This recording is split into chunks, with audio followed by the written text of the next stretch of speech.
You're going first. Hi, everyone. This is Roderick, and I'm Dipti, and Roderick's going first. So, Hey, hi everyone. I'm Roderick. I'm a strategic cloud engineer at Google Cloud.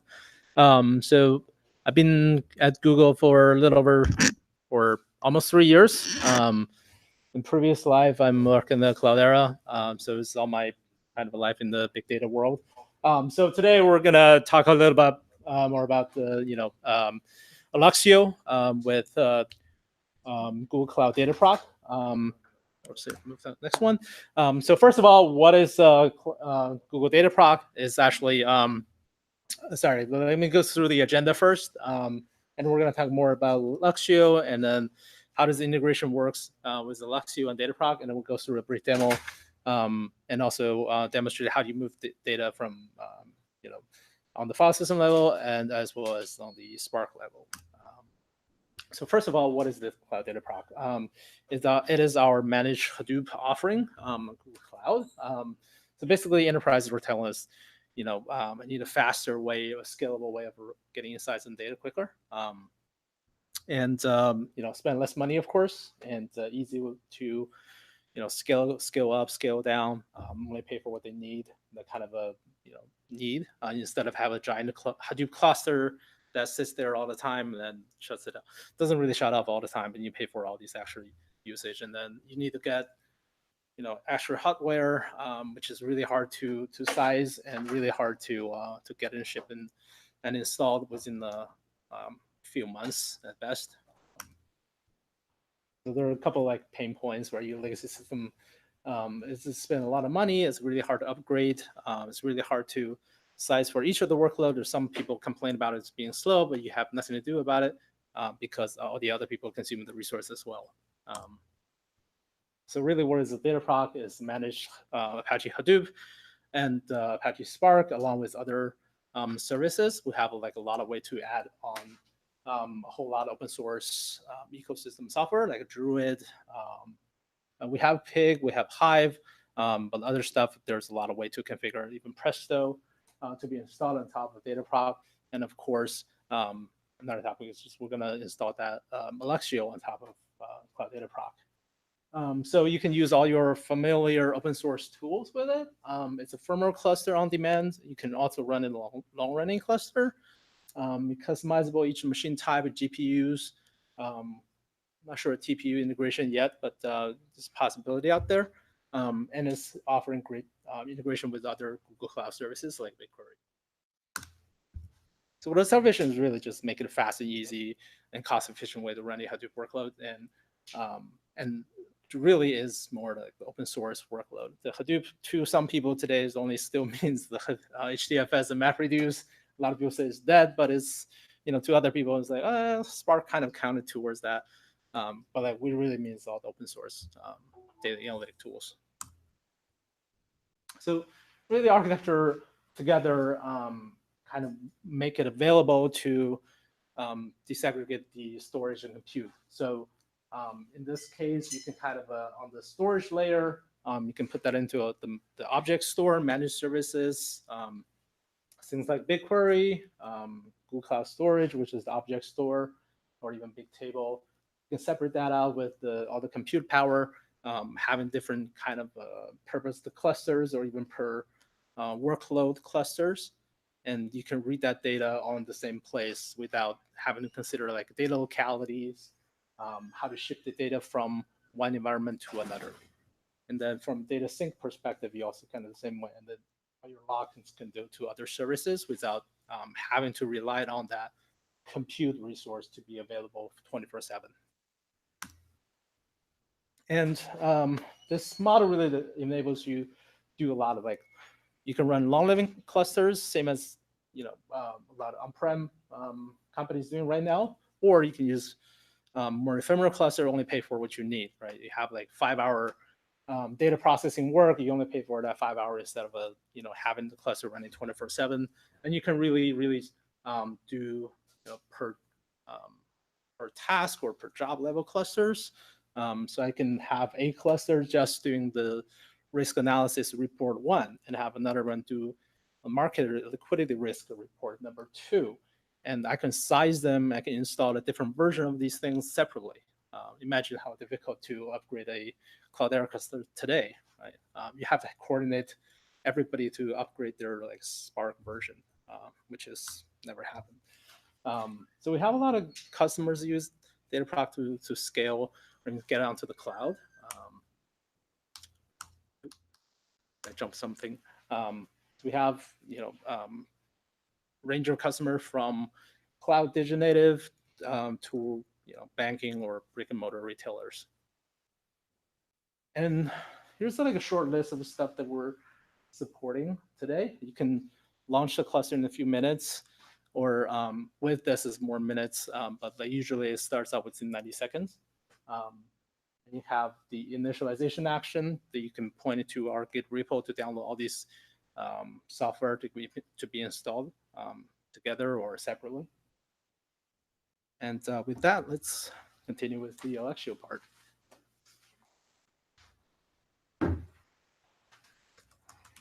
So Alluxio is an open source data orchestration technology. A little bit about where it originated from. The camera is getting tipsy sitting on a box of IPA right there. And it originated as Project Tachyon at UC Berkeley Amp Lab. And our CTO and founder, Hao Yuan, was actually working on Spark at that point of time, along with Mesos and Spark. Those were the other projects at the Amp Lab.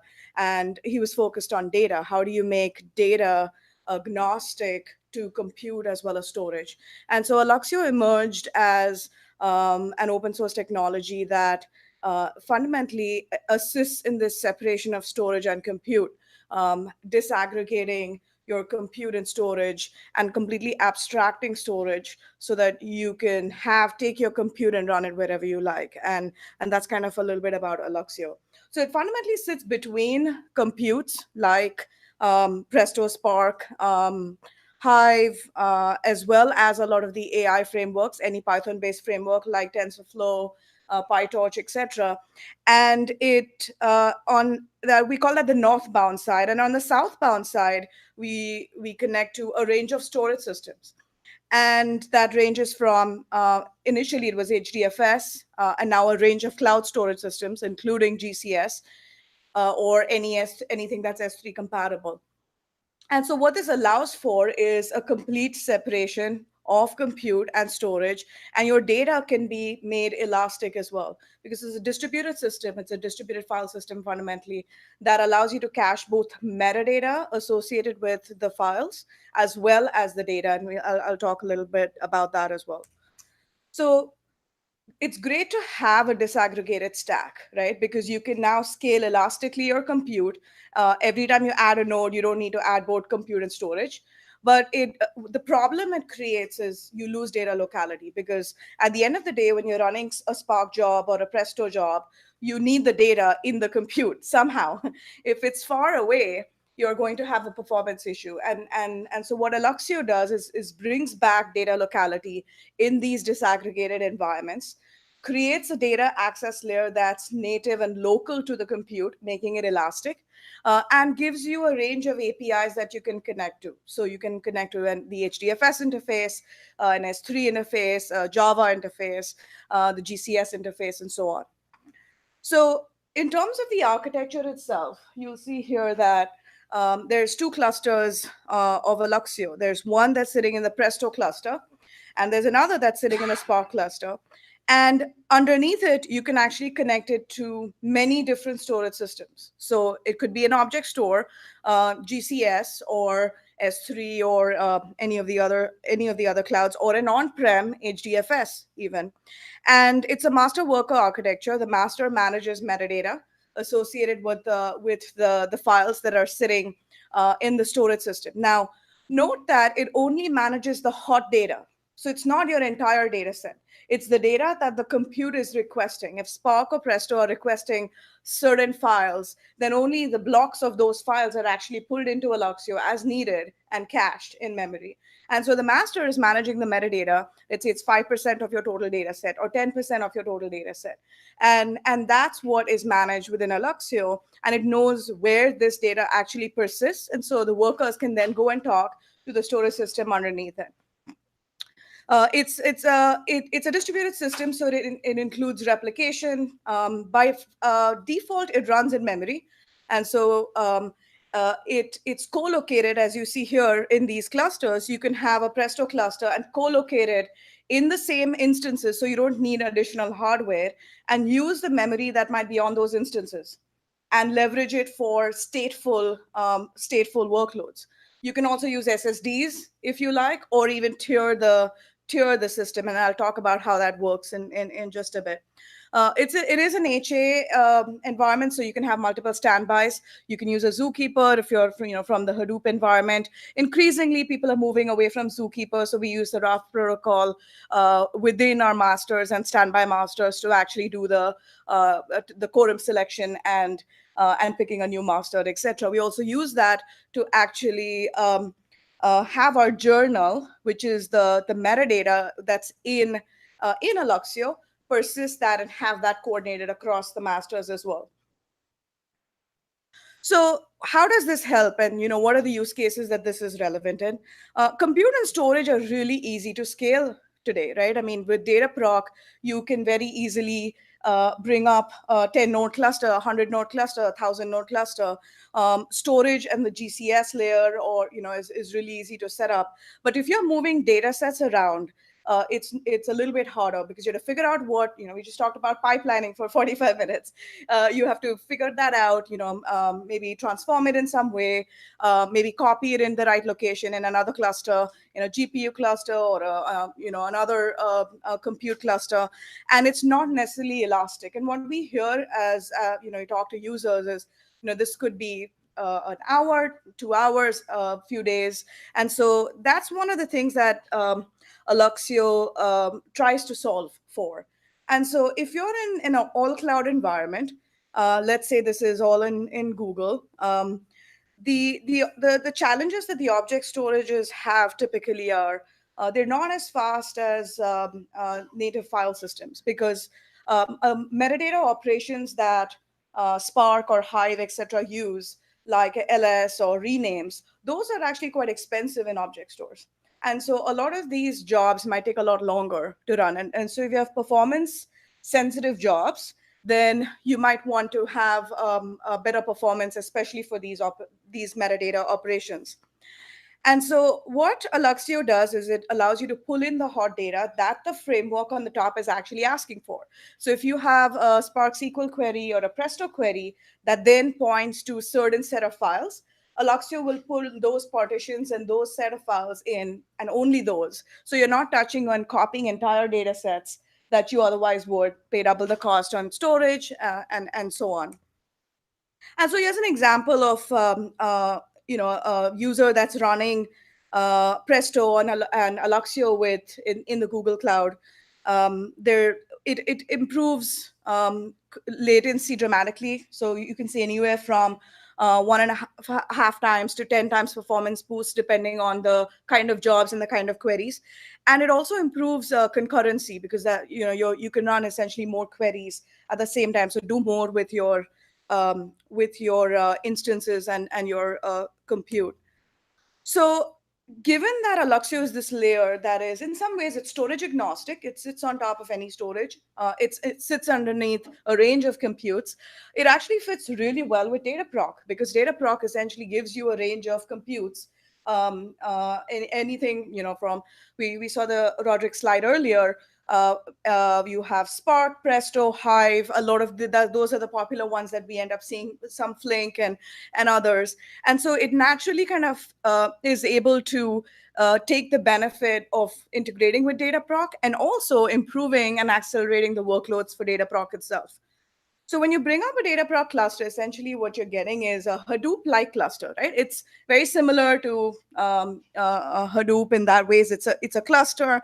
Every node has executors or workers associated with the computes. There's also a master typically, and you're reading from Cloud Store, right? You're reading from GCS. It doesn't allow you to read from other systems like an on-prem HDFS or another cloud and so on. And that's kind of what Alluxio enables. So not only does it allow you to cache your metadata and your data that might be in GCS within each node of Dataproc, so you get node level data locality for your workloads, but it also allows you to get remote data and pull remote data into Dataproc and use Dataproc as a bursting mechanism for on-prem data or remote data. So typically, when we talk about to users, large enterprises still have a large amount of data on-prem, right? A lot of them are moving to the cloud. Some are trying hybrid approaches, but there's, we ask, how do you actually solve this, right? What are you trying to do to get remote data to your compute that might be in the public cloud? And we hear a couple of different approaches. The first one is just copy the data every single time for every single job, for every single data scientist into the cluster that it's needed in. And that gets complex and error prone and expensive very fast. The other approach that some are using is lift and shift. So you take everything, the data and the app, and you literally just move it as is to the cloud. And it might seem easy, but at the same time, if you're moving to the cloud, the whole point is flexibility and elasticity. And you lose that if those applications are not built the right way. And so with Alluxio, with data orchestration, what you get is the ability to pull the data that you need, the hot data, into the cloud without it being persisted anywhere, because it's just sitting in memory of the compute. And so it becomes a compute level data access layer. So let's say you have a Hadoop cluster that's running. Most of these are awfully overloaded. You don't want to add capacity to that. But you need more capacity somewhere. And so you think about moving to the cloud. You could use the network, which would be a bad idea because you have compute in one place, your data in the other. You're very quickly going to exhaust your network bandwidth. We've seen users who, with 100 gig pipe between two locations, a direct connect, they still use it up really, really fast. Or you could copy the data to the cloud store itself. Many users have restrictions. They're still not able to copy this data to the cloud because it might be PII information, it might be healthcare information, and they can use compute, but they're not able to persist that data. And so what this approach allows for is only pulling in the data that's needed. Once it's in cache, it's hot, right? And so you're rerunning the job over and over again. Typically, analytical jobs reuse data multiple times, and so that's what gives you local performance and gives you allows you to limit your network to only the data that you actually need. And then in addition to that, there's policies that actually allow you to move data if and when you can do that, and move it to a bucket. So underneath the covers, the way it works is, let's say you have, Roderick will actually demo similar scenario in just a bit. Let's say you have a cluster in Dataproc, and that data is only in memory. Then initially, you get a read request that comes in. The first request from the remote location, if it's remote, it might be slower, it gets stored in memory, and then that data gets sent back to Spark, right? You can have multiple frameworks running on that same data. So the same data layer can be used by multiple frameworks. And so you can use it for Hive or TensorFlow as well as and other frameworks. You can pin data. So if the data is really hot, if there's a join table that's extensively used across jobs, you can actually pin data so it doesn't get evicted from cache. And you can specify LRU, LRFU, different kind of algorithms to actually maintain that cache for you. And that's done automatically on demand. You can also prefetch the cache, preload the data in if you know exactly what data sets you need, and warm it up, and then run your workload. So it works in different ways. In addition to that, if there is data movement that's needed, you can define policies on certain dimensions like date created, date updated, date accessed, and it allows you to specify a policy like an interval. Let's say every day run this move, and so if the data isn't accessed for more than 90 days, you can actually do a slow move of data without changing the applications, which is the important bit, because of a unified namespace that Alluxio has, you don't need no need to change the applications. Alluxio will manage the translation of where that data is actually physically persisted, and manage that metadata as well.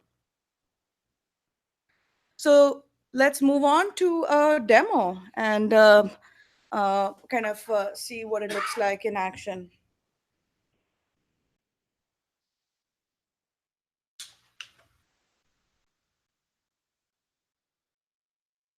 Your computer has to be active for.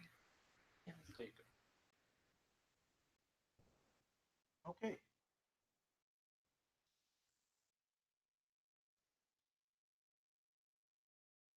Big enough? Okay. Might want to do a clear.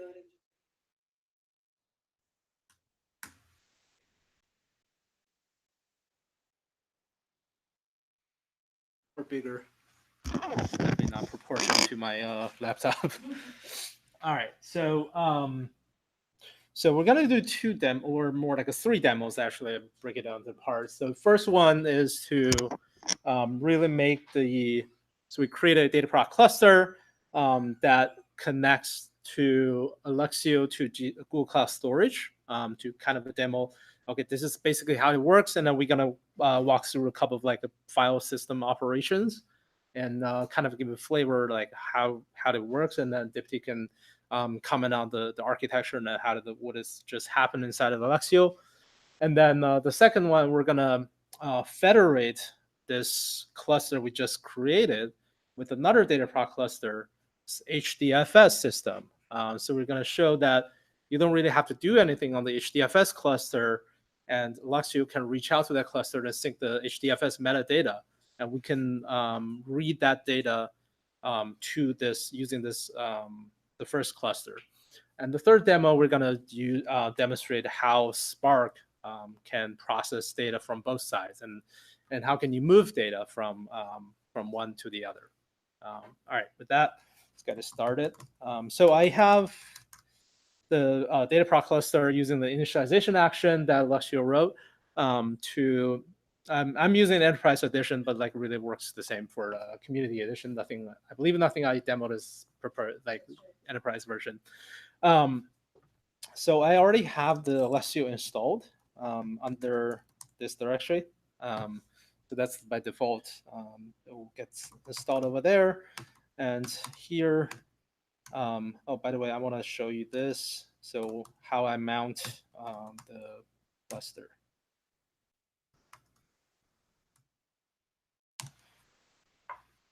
So over here, we just configure a bunch of things that you can also pass in when you create the Dataproc cluster. So really, sorry about the color. It's a little bit hard to read on the screen. I try to make it bigger. So you can specify this Alluxio worker like configurations. So use 5 gigs of memory. I'm currently only configure one level of storage. And really for the mounting point, I have it over here, which is I mount the Alluxio namespace root directory to a Google Cloud Storage bucket. It's right over here on the bottom. GSRYAL-test, Alluxio-test. So that really, whatever file that or object placed under that directory will show up in the Alluxio root directory. The way it works is you have one root, one that's root. Found many different file systems. It doesn't matter. It's HDFS. It's all then becomes a nested directory, nested file system that you can see as one file system, even though it's federated in different storage. Yep, just like Linux. So the last line I want to point out is not originally, it's not has to be used for this demo. It really is just to point to the HDFS mount point. So we're going to explain that a little bit later. But for now, all you care about is this, and then the line above that, which is pointing to a Google GCS credential. So that points to a service key. So Dataproc basically have the default key under my /home Roderick the config directory. So that key is basically Google Cloud Storage. The API will authenticate that key against the compute engine.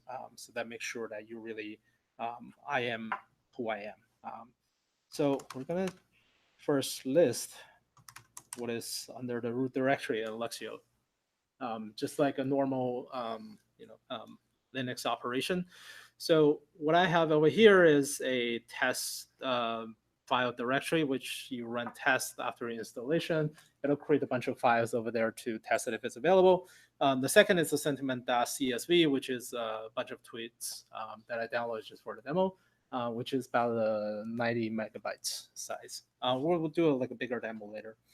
So, and you can also see the second column really says persisted, which really means that that data is not in, actually not saying not only in Alluxio, but also in the storage system physically, which you're gonna later see in non-persistent means that it's only in Alluxio in memory, not in the file system yet. And there's, you see a 0% under dir. dir means it's just the directory. The 0% means that none of this file is cached in memory at the moment.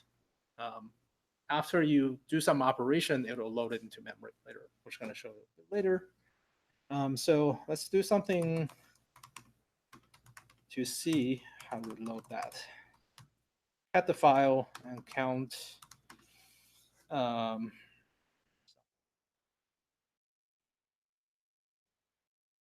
do. Let's just cat the file for now. It'll show a lot of things, but.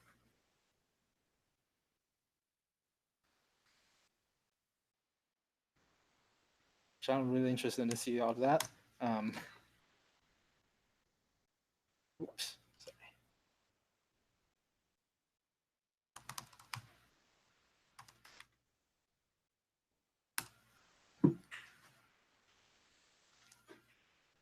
I don't have anything mentioned about a puppy.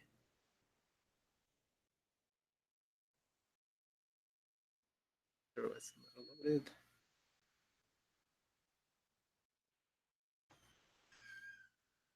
And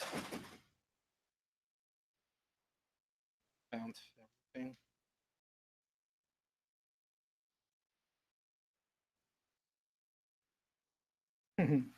Yep.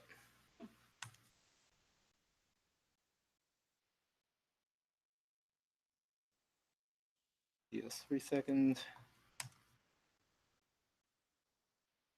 The second one is a slightly faster, about 1/3 faster, because the second one is cache in memory.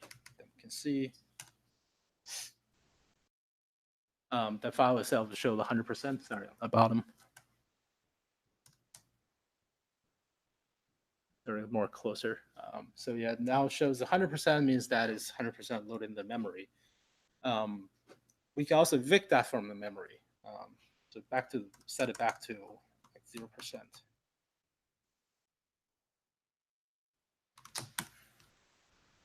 Oh, sorry, got to mention the absolute pass there.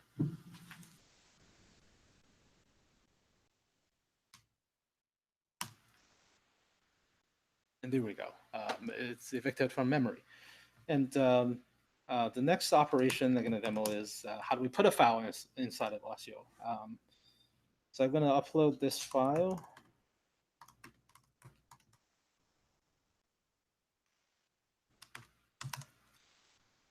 Into Alluxio. Just this EULA license file over there.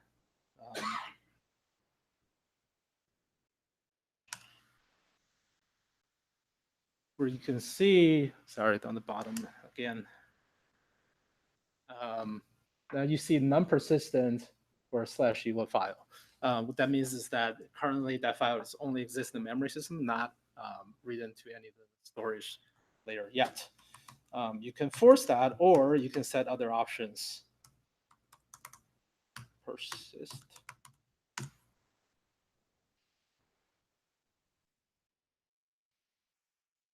And now we'll persist the file down to the system, which is supposed to be in the Google Cloud storage. We're going to validate that first.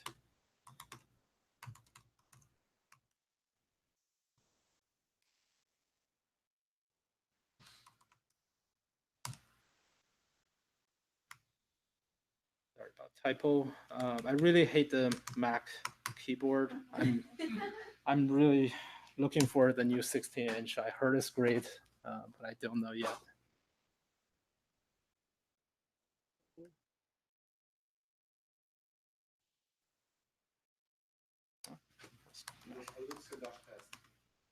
Dash test. Someone's paying attention. There we go. We have the UL file gets written there, persisted over there. Yeah, so you can, all of this is kind of doing it manually here, right? But when you're running it as a Spark job, when you're running it as a Spark job, it automatically happens, right? You're not manually running commands, and you have the option of synchronously persisting or async persist, which gives you the benefit of completing your job without waiting for the storage system to return back. Maybe you can move on to the Spark one. I have another HDF. So how do we federate the HDFS one? That's also pretty quick. So first of all, you need the core-site.xml and the HDFS.xml. Copy those files over because that Alluxio knows that how to reach out to those name nodes. And after that, I can place, so after that, really just config stuff inside of the file. And really just the last line that points to core site XML and the HDFS site XML. From there, I can just mount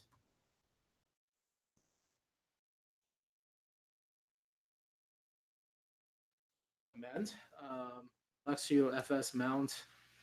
We're gonna mount this cluster, HDFS cluster, down to /HDFS as a mount point. So this is my HDFS cluster.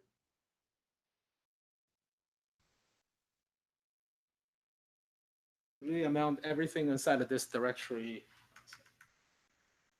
to Alluxio.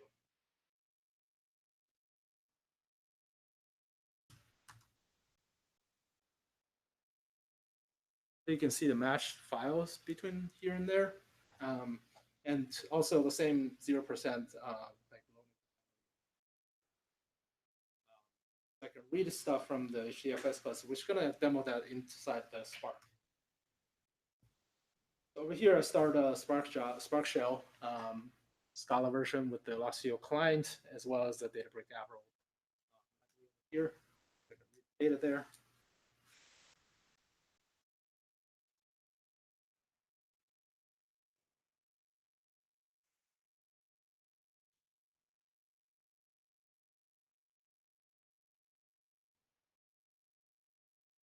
Second, yarn still slow.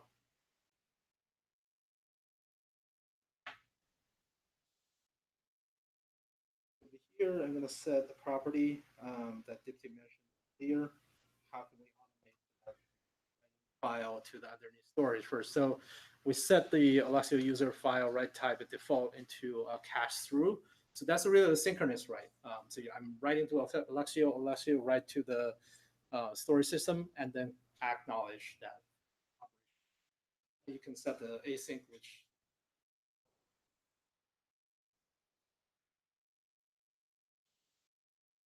put the data frame, and I read this sentiment file.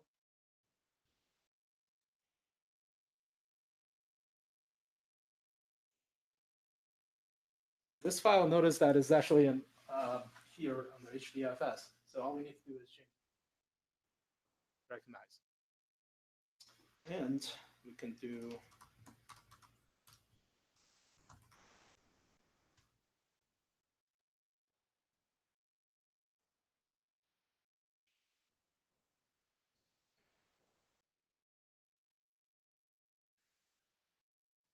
and then right now, if we go back to the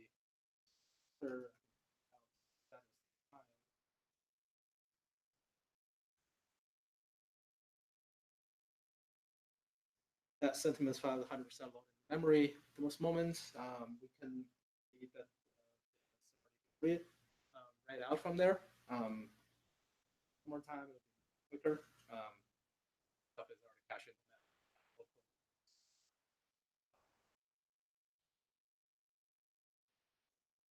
Really, the large one has shown the offset.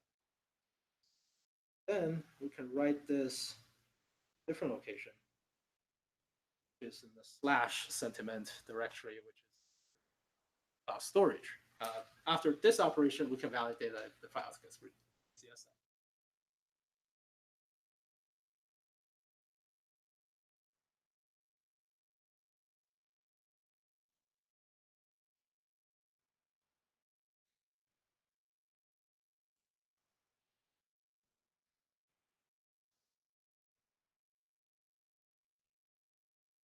You see a sentiment directory. I written all these things in Parquet file. Now it's out there. That for a demo part. Yes. Yes. Alluxio also has a UI. So data engineers live their life on command line. there is a UI that all the same things persistent. Allows you to manage it. So in this case, it's just a one node for all of this. Right. With that, thank you very much.